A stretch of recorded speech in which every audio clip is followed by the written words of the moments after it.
I'm going to talk on recommended books. This is a bit of a difficult topic for me because if you've looked at any of my book reviews, you know I very rarely have anything good to say about a book, so I have to make some exceptions.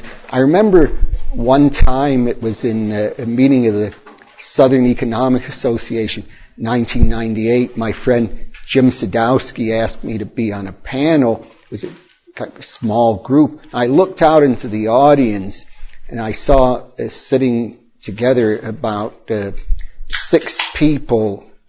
I reviewed books by all of these people, I think all unfavorably, and they were just sitting there looking at me. So I looked the other way for the rest of my remarks. I mean, you never know what they're going to do to you just for telling the truth about their books. Now, the first book I want to mention is one that's just come out by Tyler Cowen, who's an economist at George Mason University. He's somewhat sympathetic to the Austrian school, but he's not entirely an Austrian. I'm rather more favorable to him than some people here, because in the old days, when he was teaching at University of California at Irvine, he used to come up to visit me because he thought I was funny. So I can't really condemn him. But so his book is, first sight, rather odd for an economics book, because most of it is a good deal of it at any rate is devoted to description and sympathetic description of people who suffer from autism.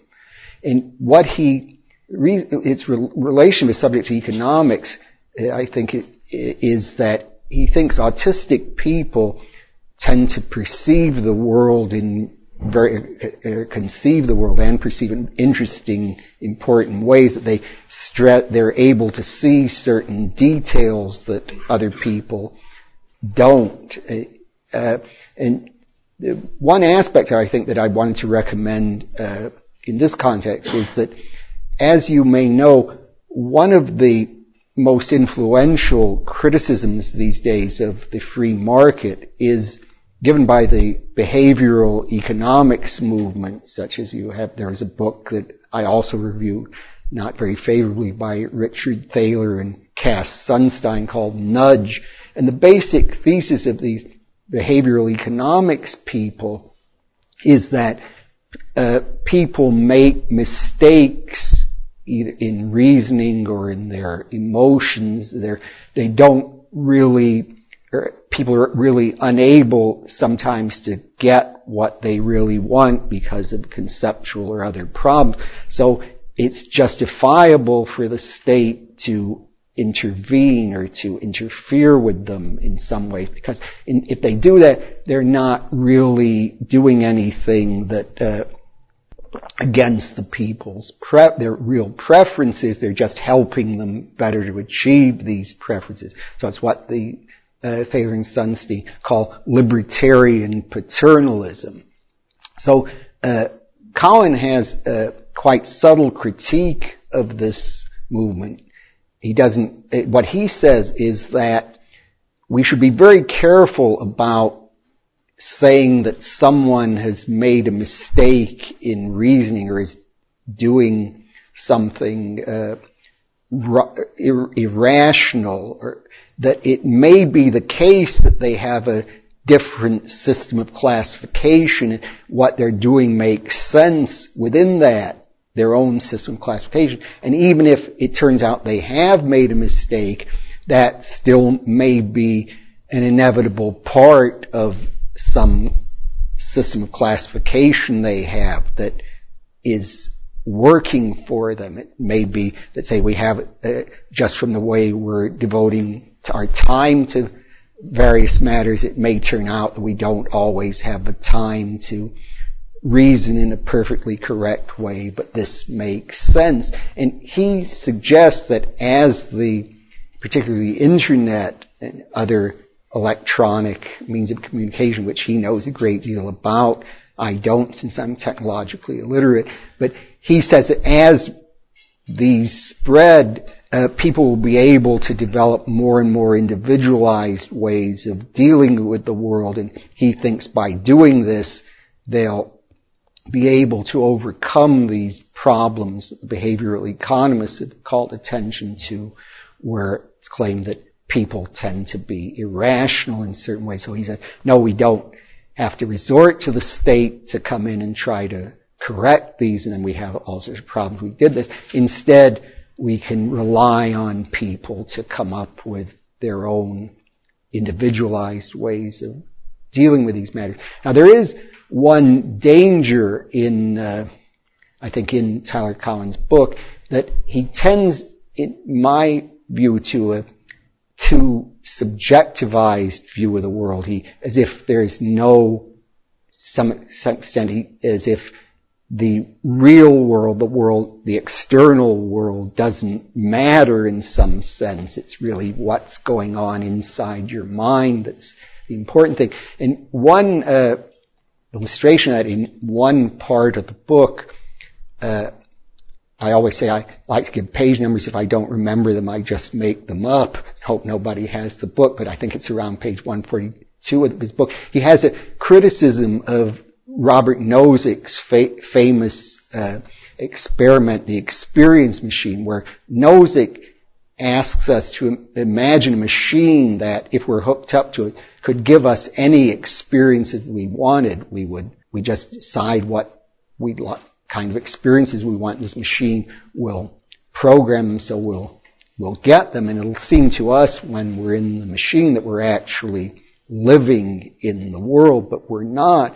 And Nozick said, well, we wouldn't always choose to be plugged into this machine, so that shows that there's more to things we value than just experiencing the things from the inside, the fact that we wouldn't choose to be plugged into this machine. Now, Tyler suggests that Nozick is assuming that some model of authenticity, sort of we want to get the real world as opposed to our concepts of it, and he suggests that, in fact, when we're perceiving the real world, a great deal of it is mental, is due to our own mental perception. So he's saying Nozick, in this criticizing the experience machine, is assuming that sort of we can have access to a world apart from our thoughts about it. I don't think this is very good criticism. Nozick isn't assuming that. He's just taking the world apart from the experience machine to be the world as it actually is. He isn't making any assumptions about the nature of our knowledge of that world. So, as long as one has a contrast between the real world and the world of experience, I think Nozick's argument works. It wouldn't be, say, a good response to the skeptical challenge. How do we know that we're not always dreaming? To say, well, a good deal of our waking thoughts involve our own thoughts and fantasies. Also, as long as you're making a distinction between the real world, the fantasy world, the real world and the world of experience machine, his criticism, I think, fails. And I think one does have to be careful in reading him to avoid falling into kind of a subjectivist trap. To turn from the experience machine to something entirely different topic, the next book I want to mention is one called Against Intellectual Monopoly by Michel Boldrin. What's the name of the Cowan book? Is Create Your Own Economy.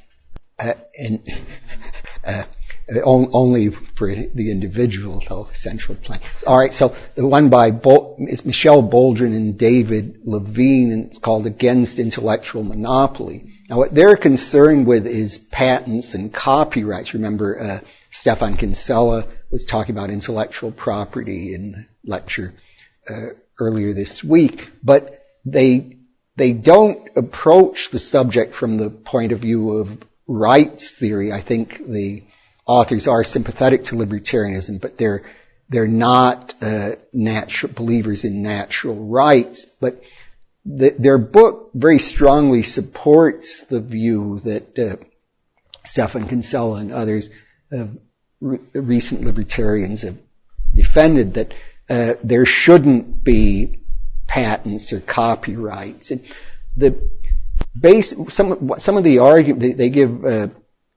arguments they give against them, I think, are very interesting. They say that very often, if you allow people defend patents, they say, well, if you don't have patents, this will slow down innovations. You won't get new products developing. But they point out, in the first place, that there's a lot, even if you conceded that there are advantages to having patents and copyrights, in that innovators would get the money that they think they'll get from having a patentable invention will induce them to devote time to coming up with the inventions. There's still a lot of costs involved in the system. One thing is that people will take out patents just to prevent other people from doing research in an area, because they'll take out very general patents on something. Then anyone who wants to do research will have to pay them off. And they go into great detail about various schemes that people have come up with to prevent other people from developing inventions. It turns out, for example, that after James Watt developed the steam engine, he spent a great deal of the years after that preventing other people from trying to come up with innovations in steam engines, some of which were much better than the machine he had developed, because you would have to take out a very heavy licensing fee if you wanted to use his machine. And then if you wanted to develop a machine by yourself, he would just take the person to court and sue them. So now, one might say, well, what if somebody said, all right, there are costs to the present system, but what about this point that the innovators, you'll get more innovation because the innovators can get a patent? And Boldrin and Levine point out that even without patents, the innovators can very often get quite a good profit, because since they get in first, a lot of people will buy from them right away, and before the other people can get in and copy them, which they could without the patent, they'll get a great deal of the revenue from the innovation. Now you might think, well, couldn't people just come in right away and copy them and get their profit down to nothing? But in practice, as they show, it tends not to work that way. It's very because suppose you had the idea, well, you're not going to invent anything, but you're going to copy all the successful inventions, so you'll get in really without having to do much work. It isn't always very easy to figure out what the successful inventions are. By the time you see that something is successful, the person has already gotten his profit. He's gotten a lot of profit already. So even without patents, the copyrights, people can profit from inventions, and there's a great deal of costs associated with the system. One point also they make, that here they're following up, they don't mention this, but there was actually much earlier work by a man I used to know, S. Colin Gilfillan, wrote a book called Sociology of Invention that came out in the 1930s. And he pointed out there are a lot of cases of simultaneous inventions, so that, say with the development of a telephone or automobile, people will invent roughly the same product at about the same time. So if you have a patent just on the one who happens to get to the patent office first, it seems unfair to the other people that they're shut out just because they didn't file the legal form, or they filed it a few minutes afterwards.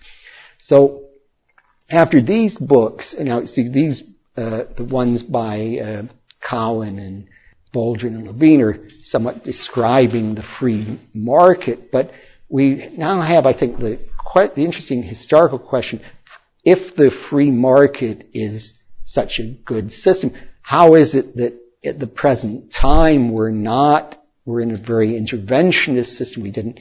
We're not in a free market. How did we get to where we are today? And I want to mention now a number of historical books that I think help to answer that question. Now, the first one is by a political theorist and historian named Paul Rahe. It's spelled R-A-H-E. His book called Soft Despotism, Democracy's Drift, that came out this year with Yale University Press. What Rahe has done is really update and give a more historical context to the famous argument of Friedrich Hayek in The Road to Serfdom in 1944. And you remember Hayek's argument was that a system of the intervention welfare state will tend to bring with it, especially also, of course, socialized planning, but even lesser interventions, will tend to bring with it some move toward a restriction of liberty. And the question is, how does this happen? As Rahe points out, Hayek's argument is actually not original with him, but it follows in a tradition that began with the great 18th century French political theorist Montesquieu, and was developed in the 19th century by Alexis de Tocqueville, one of the great French classical liberals. So according to Rahe, he was somewhat influenced here by Leo Strauss, the development since the Enlightenment of a commercial state the commercial state was quite different from the classical republics of the ancient world, which in his view according to Rahe, stressed military valor, and here Montesquieu held this view also. In the new states stressed commerce more, which has an entirely different quality of people. So the question is, how could you preserve liberty with a society based on commerce? It was essential in order to do this to have associations and groups other than the central state in having power. If everything were concentrated in the central state, this would eliminate the possibility of having a free society. And Montesquieu was especially concerned with the ruling power taking over the commercial leadership of the society. He thought once the ruling powers take control of commerce, then this new notion of a commercial state that was very successful wouldn't work anymore. He was an admirer of England, which was just the big example of this kind of commercial state, but he feared that under the English system, the power of the nobility had been reduced, and he feared that the central state would take over. And Tocqueville, in the 19th century, when he wrote his famous Democracy in America, emphasized very much the importance of preserving local institutions, particularly churches and civic associations. And he also thought that if the central state succeeds in taking over the economic system, then really that would be very disastrous for liberty. And he, in writing his book, he had in mind a contrast with France of his own time, in which the central state, the administrative state, was developing in just the way he feared. And Ray goes on to trace this development, that's to say, the development of the central state in sort of in a way, just in the way Montesquieu and Tocqueville had feared, in American history in the 20th century. And he particularly emphasizes the role of the progressives in Woodrow Wilson in establishing this centralized state. Woodrow Wilson is probably the chief villain in the book, although Franklin Roosevelt is a close second. And he has some very good details in the book. For example, when the famous novel by Thomas Dixon, The Klansman, appeared, Wilson was very enthusiastic about it, and I think recommended the book. He thought very highly of it. In fact, Dixon had based his favorable portrayal of the Klan on Wilson's history of the U.S. So he sort of Wilson this isn't the main theme of the book, but I thought it was a very good point that Wilson was really one of the founders of the racism in the 20th century. Really, if you're studying the history of racism, Woodrow Wilson is one of the key figures. Ray is a historian of tremendous learning. He's famous for his footnotes. He's read nearly everything. I was able to get him on a detail. But one or two details, but he basically extremely accurate as far as I can tell. That, as I say, Ray's book, I say, gives a quite broad background, going from the 18th century to the present, in trying to explain how we've developed into an interventionist economy, not have a free society. But I want to turn now to some books that go into more particular aspects of how we've arrived at our present state of affairs. Now, the first one I want to mention is one by one of the lecturers here. It's a book by Tom DiLorenzo called Hamilton's Curse. And this is about the first Secretary of the Treasury under the Constitution, Alexander Hamilton.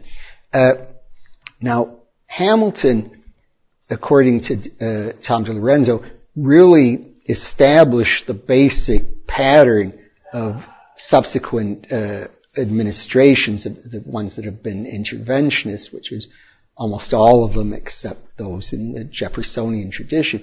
And the basic idea of Hamilton, he wasn't a socialist. He didn't believe in central control of the economy, but he thought that he didn't believe in a free economy either. He thought that we needed to have the economy directed by the government, especially to build up in the industrial system. He wanted a system of protective tariffs to build up the industrial system. We needed a national bank, and we needed also a system of internal improvements to develop the economy. And one thing Tom is very good at in the book is to show how Hamilton interpreted the Constitution in a way that would allow the government to do this. He was famous, for example, he said that besides the powers that are expressly granted by the Constitution, the central government has also implied powers, that what the implied powers were really unlimited. And then he said, besides implied powers, there are also resultant powers, that just from the fact that government is in a situation, say government takes over some territory, then even though the Constitution doesn't say anything about this, it has certain powers just as a result of being in this situation. And it turns out that John Marshall, the third and most influential of all Chief Justices of the Supreme Court, was a very strong Hamiltonian in his views, and sometimes his opinions actually relied on memos that Hamilton had proposed, written to Washington. So we have, in American history, we have a very strong Hamiltonian influence that has continued. Tom DiLorenzo has traced this in other books, going on Abraham Lincoln. So we have sort of a trend that begins with Lincoln and continues. Same sort of economic system we find beginning with Hamilton, going on with Lincoln, and you find very similar also to the progressive Woodrow Wilson New Deal.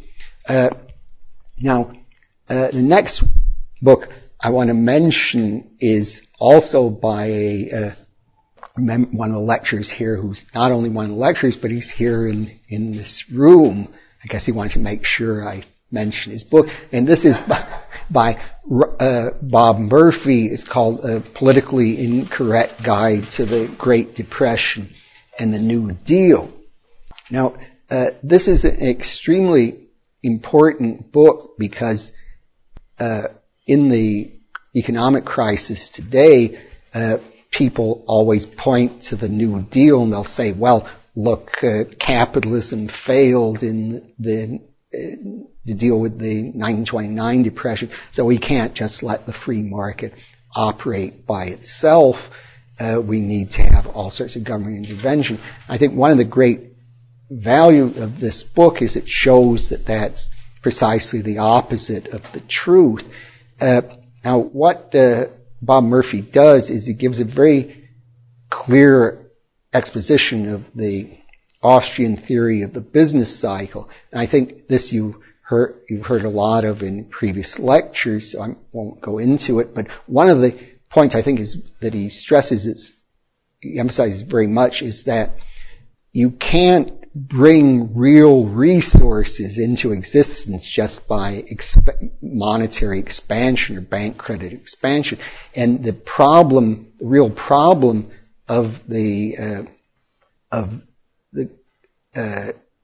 business cycle comes about because the government is trying to do that. It's expanding bank credit, and so businesses invest in expand the structure of production.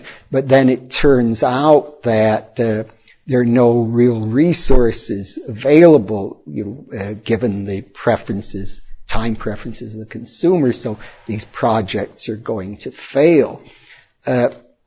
One thing also I think is very good in the book, and here he's following very important research by Robert Higgs, is that people will say, well, we didn't really get out of the Depression until World War II. It was World War II that got us out of the Depression. But in fact, it didn't get us out of the Depression. It's very easy to say, you say, well, we had a lot of unemployment during the Depression, but we didn't during the World War II period. Well, it's very easy to cure unemployment if you start conscripting enough people and putting them into the army, but you can't really call that a return to prosperity. People who were at home were under a rationing system. They didn't have access to consumer goods. So we can't describe the New Deal at all as one based on return to, we can't describe World War II as restoring prosperity. So the New Deal was really a complete failure, and Bob Murphy goes into the various measures of the New Deal, such as National Recovery Administration and others, showing that they just didn't work. But that didn't stop Roosevelt and his advisors from coming up with new measures. I think Roosevelt was someone who just tried one thing after another, and he really never gave up trying to interfere with things. The next book I want to mention is one that covers a fairly similar, same period roughly as Bob Murphy's book. And this is by Burton Folsom, called New Deal or Raw Deal. And I think it's the reason I'm giving more than one book on this subject. I think this New Deal period is really important to grasp if we're going to understand the present situation. One of the points Folsom makes in the book, I think he's very good at this, is that this is in line with what we would know from public choice economics. The Roosevelt administration was very good at using its its economic interventions to advance its own political ends, that they would distribute money in a way that would go to certain districts that would, in doubt whether they would go Democratic, and they would just give money to the people a lot of money to people in these tight districts, sort of inducing them to vote for the Democrats. And then sometimes once they did that, then they wouldn't get so much money after that. It was just they were very good at using this money strategically to advance their investment. And another point Folsom makes that I think is a very important one that's overlooked by people is that much of the financing of the New Deal came from poor people because there were federal excise taxes that were imposed. People would have to pay high taxes on products that were in very common use, and this was very hard on the poor. And final point I'll mention that Folsom has, that Bob Murphy also has, is that one of the ways that the New Deal measures interfered with economic recovery is that the businessmen, when they're deciding to invest, will be reluctant to invest if they're uncertain what the government is going to do. If, say, they think the government, if they invest in a certain business, the government might take it over or might impose new tax regulations that'll cut into their profits, they're going to be very reluctant to invest. And Roosevelt not only intervened, but he kept changing what he was going to do. People really had no idea what was coming next. So this was a very big bar to the recovery. This is a point, I think, made by the economist who was writing at the time, Benjamin Anderson, and it's been followed up recently by Robert Higgs in his notion of regime uncertainty. So this is a point that both Bob Murphy and Folsom make. Now, the last book in this general line of progression I want to make is also by one of the lecturers here. You see, there's some inbreeding in my recommendations, but I do want to be invited back for future time.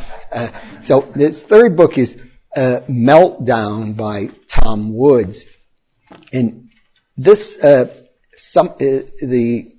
interpretation of this gives quite a bit on the New Deal and Depression. The interpretation is quite similar to that of Bob Murphy's book, so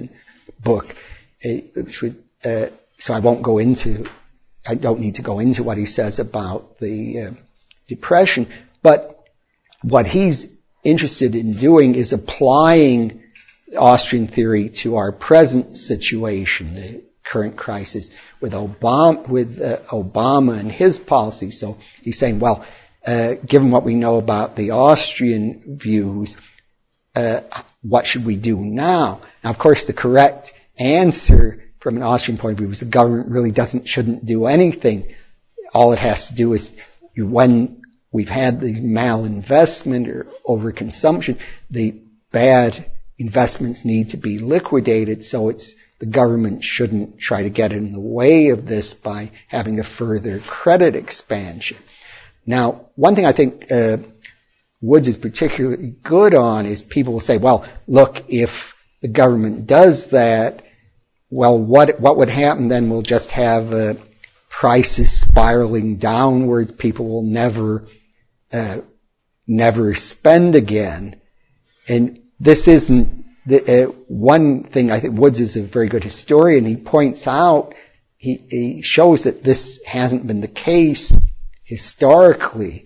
And one thing he's very good on is there's a depression that's not very widely known in 1920 and 21, that there was a very sharp fall in the stock market for I think for a number of months, and then there was a sort of fall in economic indicators, very sharp, at least as sharp as that in 1929. But the government really, in the last months of Woodrow Wilson, beginning of Harding's term, really didn't do anything, and as a result, the economy recovered very fast. So people have not even heard of this depression. So if today we have Keynesians saying, well, look, if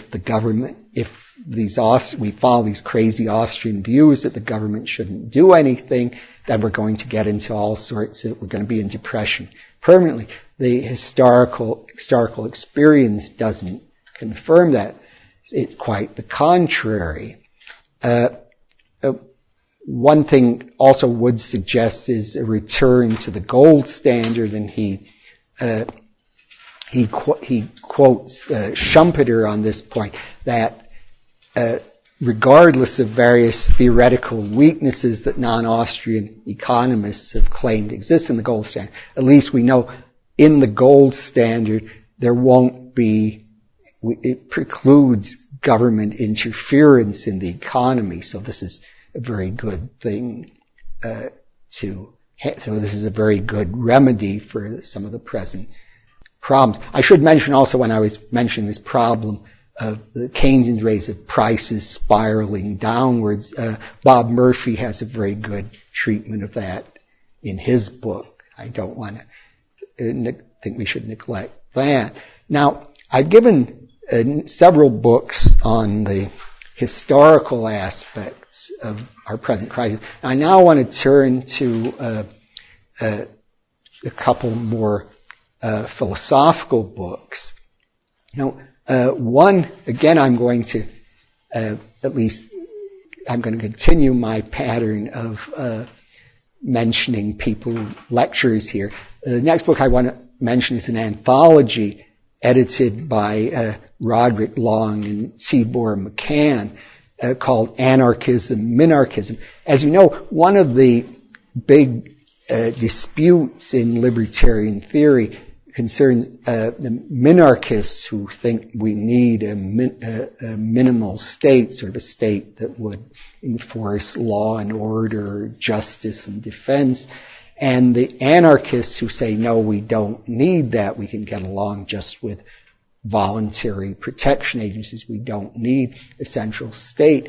And this anthology includes writers of both persuasions. So you can, by looking at this, you can see what both the arguments on both sides. I should say, Tibor Machan, who's one of the editors, has an essay claiming that he holds a position that he says is has the best features of both anarchism and minarchism. So he says he's really solved the problem. But I must say, in reading that essay, I would say his talent for obfuscation is equaled only by his ability to self-promotion.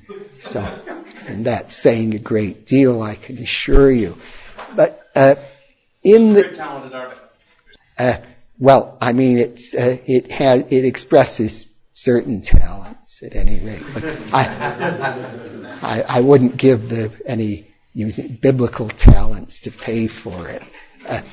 But one of the arguments that seems like, judging by some of the contributions, such as articles in that anthology by William Thomas and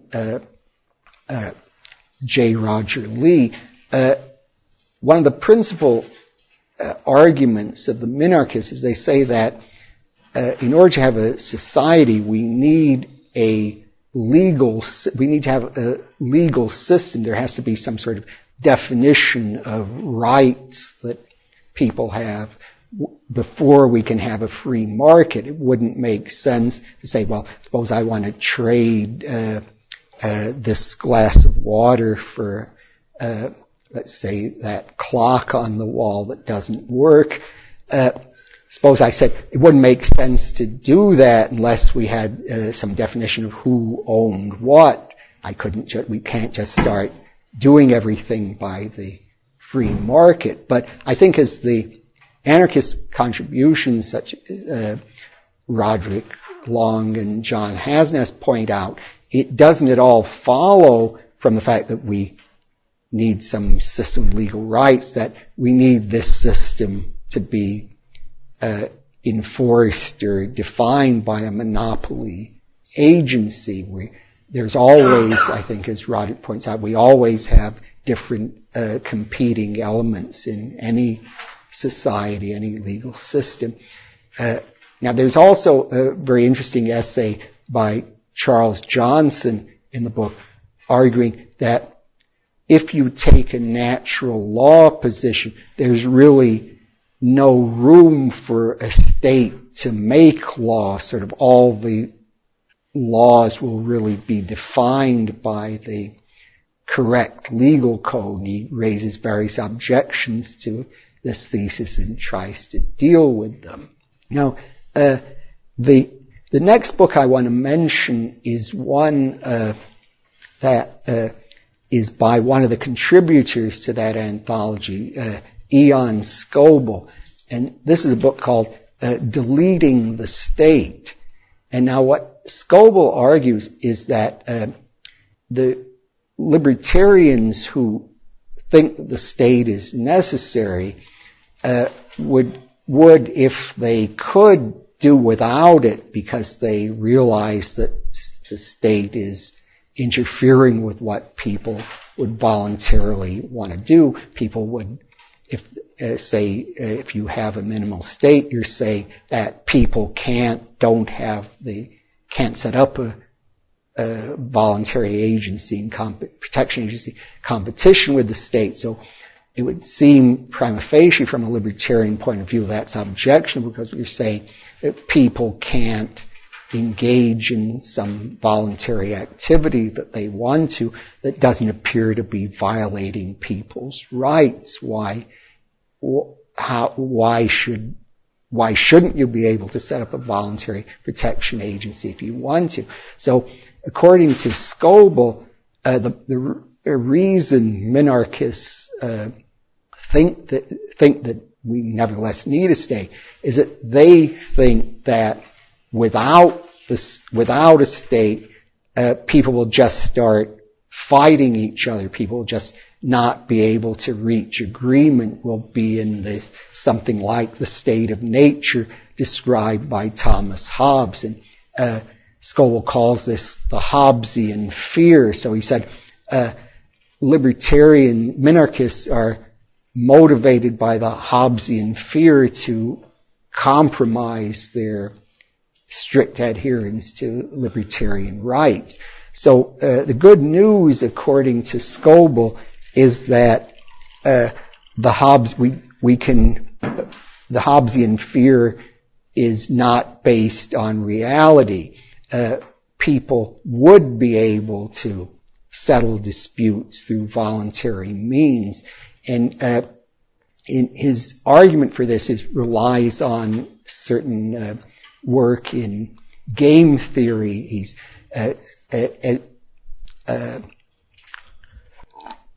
as you know, we have, say, in Standard Prisoner's Dilemma, we have a situation where it seems like people are not acting in their collective interest because their individual interest goes against that. But Scoble points out that this applies really to single playings of a game.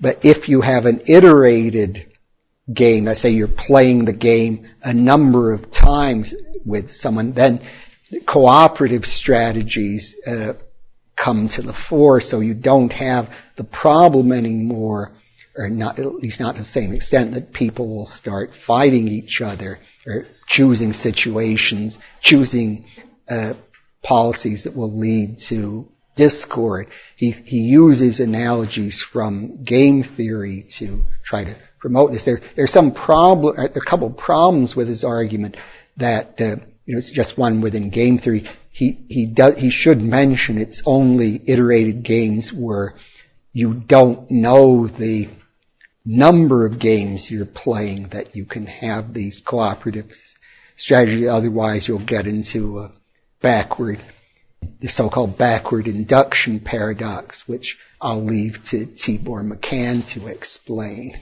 That was supposed to be a joke, but I guess you'd have to know him to understand why it is a joke. But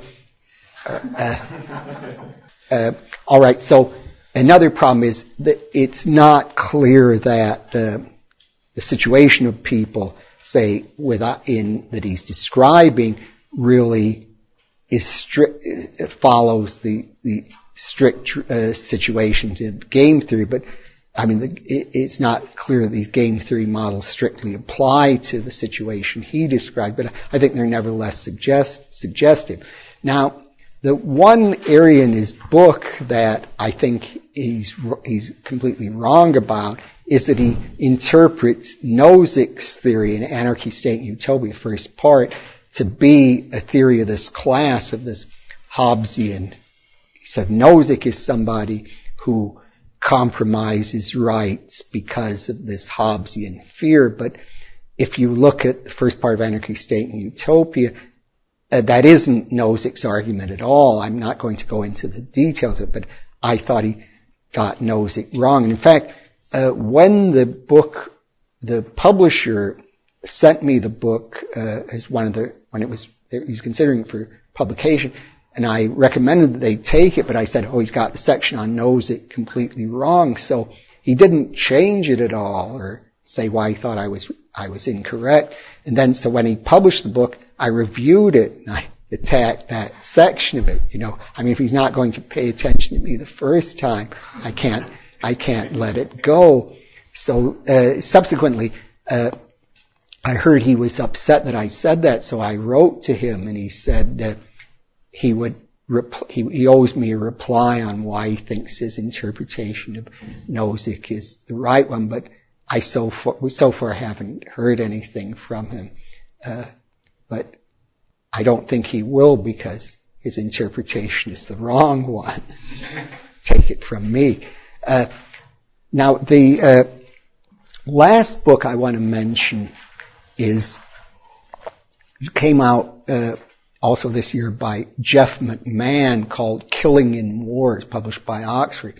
And this is, I think, he's not a libertarian, but he raises, I think, a very important challenge to traditional just war theory. As you know, in traditional just war theory, there's a distinction between the conditions for entering a just war and what are the requirements of justice in the war. Once the war has begun, what are the requirements for justice in the war? Say, for example, even if you're in a just war, there are certain things you can't do, like bombing civilians, or directly intending to bomb civilians would be not allowed by the theory.